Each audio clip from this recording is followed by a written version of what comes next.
Bagaman malapit na ang Semana Santa, presyo ng isda at gulay sa ilang pamilihan hindi pa nakikitaan ng paggalaw.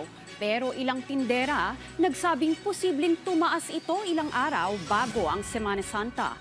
Si Gabriel Llagas sa sentro ng balita. Biya at hipon ng ilan sa biniling seafood ni Nanay Lisa sa Kamuning Market sa halagang 1,000 piso.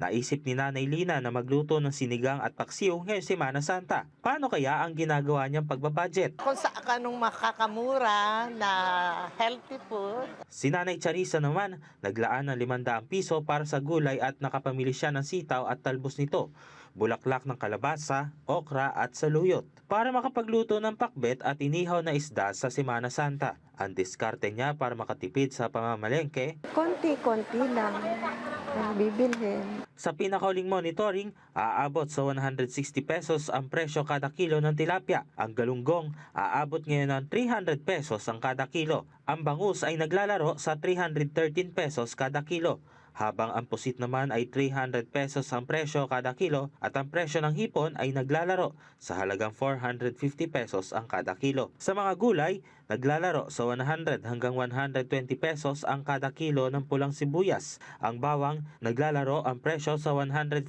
pesos ang kada kilo, habang 63 pesos naman ang presyo kada kilo ng sitaw. 173 pesos naman ang kada kilo ng carrots. Ang kalabasa naman ay 60 pesos ang kada kilo at ang pechay nasa 120 pesos ang kada kilo. Ayon sa fish vendor na si George, matumal pa ang bentahan ng isda sa Kamuning Market, ngunit nananatili namang stable ang presyo.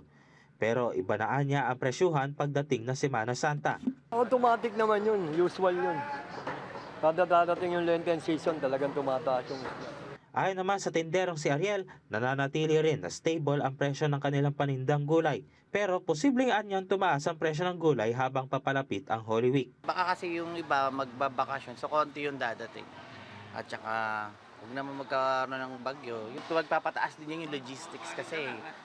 Yung transportation expense niyan. Dahil sasabihin nila, mataas daw yung krudo, ganyan-ganyan. Sinasabay nila dun sa pagtaas para tataas din yung paninda nila. Yung pag-angkat ng gulay galing sa malayo. Gab Humilde Villegas para sa Pambansang TV sa Bagong Pilipinas.